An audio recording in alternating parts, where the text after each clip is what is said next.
Hello, and welcome to Chapter 7 of our Lion, the Witch and the Wardrobe read-through. I'm Jem, the reader at St John the Baptist Parish Church in Beeston, and the chapter we're going to be looking at today is A Day with the Beavers. So if you haven't read the chapter, hurry off and read it, we'll wait for you. You should read from while the two boys were whispering behind both the girls suddenly cried, "Oh," and stopped, all the way to "That's all the better because it means we shan't have any visitors, and if anyone should have been trying to follow you, why, he won't find any tracks." Now, I think I can speak with some authority when it comes to the Beavers in this story. This is the chapter in which the Pevensey children spend some time with Mr. and Mrs. Beaver, and thus some of the most significant Narnian characters enter the story. I was lucky enough to play Mrs. Beaver when I was in a primary school production, about the age of 4 or 5, and I think I can fairly say by strapping on that cardboard tail and gathering that fake fur around me and blackening the end of my nose, I gained a true insight into the metaphysic and cosmological aspects of Narnia and got an insight into just how important Mrs. Beaver is in C.S. Lewis's imagination.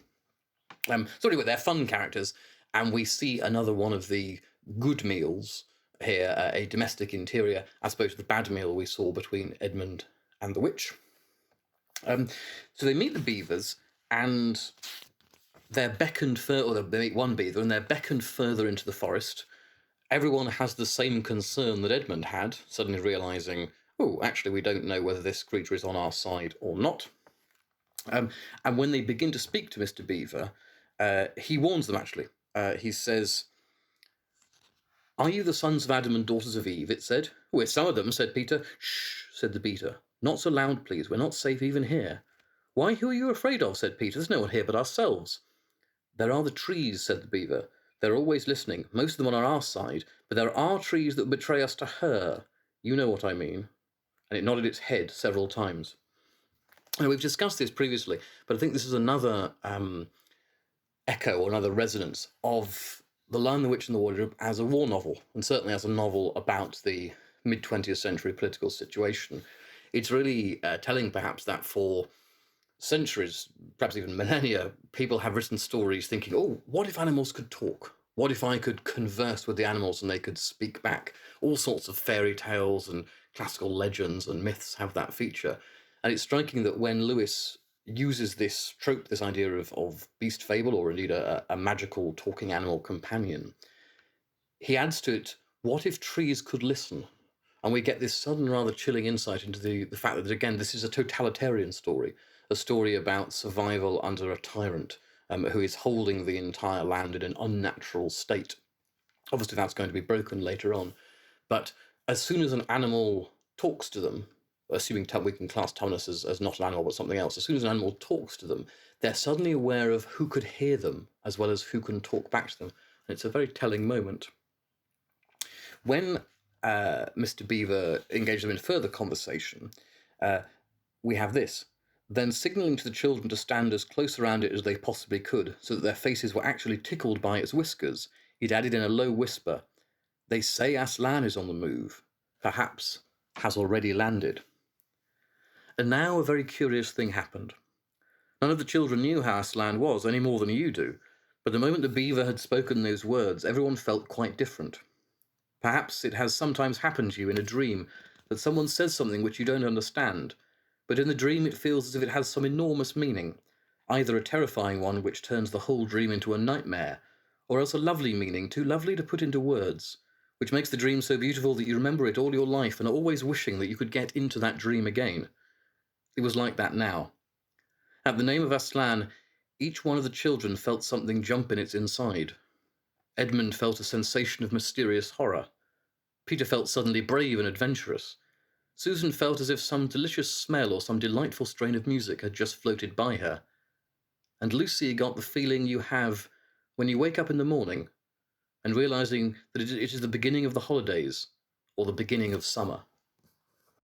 Now, this, I think, is a fairly remarkable passage, rather like the sequence where Mr. Tumnus was telling Lucy's stories, and the syntax of the passage changed and we get these long passages that sort of draw us along. I think something similar is happening here. There's a lyrical tone to it that suddenly enters the prose, and I think signals that we're hearing something specific, something different. These odd feelings, these extraordinary sort of inspirations, happen when Mr. Beaver has spoken the name of Aslan, and indeed it actually uses the phrase, "At the name of Aslan, each one of the children felt something jump in its inside." Now, I think there's a fairly unequivocal cross-quotation going on here from the second letter to the Philippians. So chapter 2, from verse 5. "Let this mind be in you, which was also in Christ Jesus, who being in the form of God thought it not robbery to be equal with God, but made himself of no reputation, and took upon him the form of a servant, and was made in the likeness of men. And being found in fashion as a man, he humbled himself, and became obedient unto death, even the death of the cross. Wherefore God also hath highly exalted him, and given him a name which is above every name, that at the name of Jesus every knee should bow, of things in heaven and things in earth and things under the earth, and that every tongue should confess that Jesus Christ is Lord, to the glory of God the Father." That phrase, "at the name of Jesus," which has found its way into liturgy and preaching and hymnody, is echoed here, I think, very, very deliberately in "at the name of Aslan, these things happen." It's stressed that even before they really understand who Aslan is or have some sense of the part that they're going to play in his story, the name of Aslan makes things happen. It calls out things within them. It draws, it inspires. And I think there's definitely an association going on there with the letter to the Philippians. A very appropriate passage, of course, given that we are in the season of Easter. So as I've said, there's another shared meal. The beaver takes them back to the dam, and they have this lovely domestic scene where he and Peter go out and catch fish, and they sit around and eat and chat. Just as the frying pan was nicely hissing, Peter and Mr. Beaver came in with the fish, which Mr. Beaver had already opened with his knife, and cleaned out in the open air. You can think how good the new caught fish smelled while they were frying, and how the hungry children longed for them to be done, and how much very hungrier still they had become before Mr. Beaver said, "Now we're nearly ready." Susan drained the potatoes, and then put them all back in the empty pot to dry on the side of the range, while Lucy was helping Mrs. Beaver to dish up the trout, so that in a very few minutes everyone was drawing up their stools. It was all three-legged stools in the Beaver's house, except for Mrs. Beaver's own special rocking chair beside the fire, and preparing to enjoy themselves. There was a jug of creamy milk for the children, Mr. Beaver stuck to beer, and a great big lump of deep yellow butter in the middle of the table, from which everyone took as much as he wanted to go with his potatoes, and all the children thought, and I agree with them, that there's nothing to beat good freshwater fish if you eat it when it has been alive half an hour ago, and has come out of the pan half a minute ago.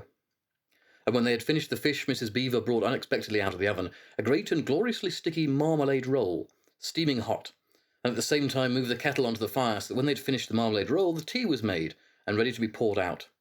And when each person had got his or her cup of tea, each person shoved back his or her stool so as to be able to lean against the wall, and gave a long sigh of contentment. Now that sequence which I've cited set me thinking crossways in a few ways. As I've said, it's a good meal. It's rather like Mr. Tumnus's tea. It's wholesome. The food is shared. It's prepared together. It's eaten together. And indeed, it's a scene of a meal in which the children are going to have another element of the sort of the destiny of Narnia told them. It's a meal after which crucial things are going to be told, old truths are going to be remembered, and the future is going to be forged on the basis of those old truths that are currently suppressed. So there's something very, I think, Christian in Lewis's imagination about this kind of meal. It's also, I think, a very mid-century meal, just like the sardines on toast that happen at Mr. Tumnus's house. The idea of the fish and the potatoes and the big lump of butter. Butter, of course, I know I've been sort of hammering on this point. Butter is rationed in this period, so the sight of a great big lump of butter is luxurious, but it's crucial the way they treat it. It's not gobbled down like the sticky Turkish delight. It's not in itself an unwholesome or luxurious food. It's just a good chunk of good wholesome food, and it's shared. Everyone takes as much as they want, but they take it in the sight of everyone else. So it's shared out equally and communally. Also, the fish. It's worth pointing out the new freshly caught fish. Fish were a problem in the 1940s and possibly later than that, given the way supply chains were disrupted during the war. People even ended up eating whale meat and that sort of thing in Britain during the Second World War. So the idea of fresh, new fish cooked, sizzling in a pan and then served up with lots of butter, though it might sound perhaps surprising to us who see that as a sort of sweetly quaint and sweetly old-fashioned way of eating. It might seem very luxurious and very delightful to people reading at this time. There's also, which is, I don't think, an influence on Lewis, but it reminded me of the scenes of eating in Three Men in a Boat, where they open their tins and they eat, and there's good fellowship, and then they lean back and smoke their pipes, sitting against trees or against the boat. There's something very Edwardian about that scene somehow. I haven't quite managed to tie down what it is. But anyway, it reminded me of Jerome's work for some reason. And the general domesticity of this sequence made me think. I joked at the beginning about the idea that the Beavers are the most important people in the story. Perhaps they're not, but they caught my imagination for some reason. And it reminded me of a passage of one of Lewis's own essays about John Bunyan and the Pilgrim's Progress. He's speculating about what caused Bunyan to start writing this work, and he examines the poem at the beginning of the Pilgrim's Progress and tries to work out how the inspiration struck. As it goes on to say, perhaps we may hazard a guess as to why it came just at that moment. My own guess is that the scheme of a journey with adventures suddenly reunited two things in Bunyan's mind which had hitherto lain far apart. One was his present and lifelong preoccupation with the spiritual life. The other, far further away and longer ago, left behind, he had supposed in childhood, was his delight in old wives' tales and such last remnants of chivalric romance as he had found in chapbooks. The one fitted the other like a glove. Now as never before, the whole man was engaged. The vehicle he had chosen, or more accurately, the vehicle that had chosen him, involved a sort of descent. His high theme had to be brought down and incarnated on the level of an adventure story of the most unsophisticated type. A quest story, with lions, goblins, giants, dungeons and enchantments. But then there is a further descent. This adventure story itself is not left in the world of high romance. Whether by choice, or by the fortunate limits of Bunyan's imagination, probably a bit of both, it is all visualised in terms of the contemporary life that Bunyan knew. The garrulous neighbours, Mr. Worldly Wiseman, who was so clearly, as Christian said, a gentleman, the bullying foul-mouthed justice, the field path, seductive to footstool walkers, the sound of a dog barking as you stand knocking at a door, the fruit hanging over a wall which the children insist on eating, though their mother admonishes them that fruit is none of ours. These are all characteristic, and this homely immediacy is not confined to externals. Now, I don't know how that passage strikes you, but how it struck me was this is Lewis talking about himself, or at least if he's not deliberately talking about himself, I think anyone else might read that passage and think, oh yes, this is an essay about C.S. Lewis, not an essay about John Bunyan.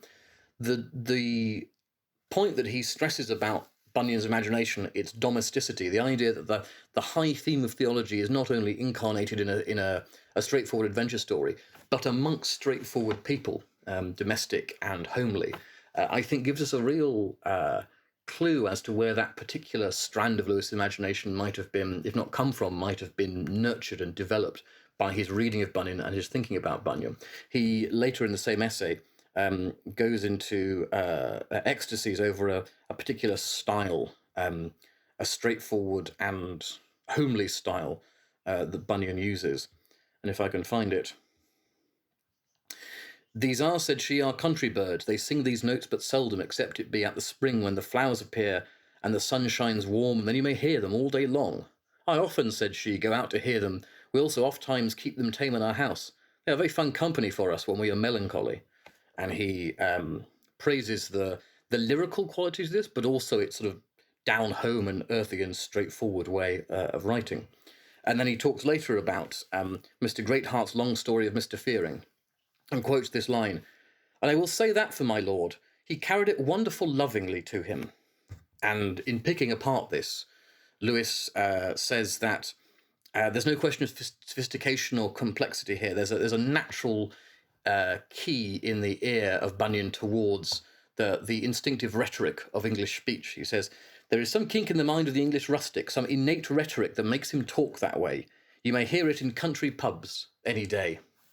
So, though I might have made some rather hyperbolic claims about the Beavers, which I wouldn't like to back up in academic argument, I think they really show a particular strain in Lewis's imagination that I think connects both to his conception of fantastical literature and also for his deep love of allegory and the Christian tradition. I think there's a strain of Bunyan in the way the Beavers talk and eat and work, which by some chance actually just sort of appeared when I was reading it and remembering Lewis's essays this week.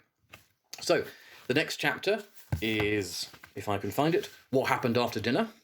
It runs from, "And now," said Lucy, "do please tell us what's happened to Mr. Tumnus." And it runs to, "You're right, Mrs. Beaver," said her husband. "We must all get away from here. There's not a moment to lose." So I hope you'll leave some of your ideas about this chapter and some of the things you've been reflecting on in the comments, and I look forward to talking to you about the next chapter next time.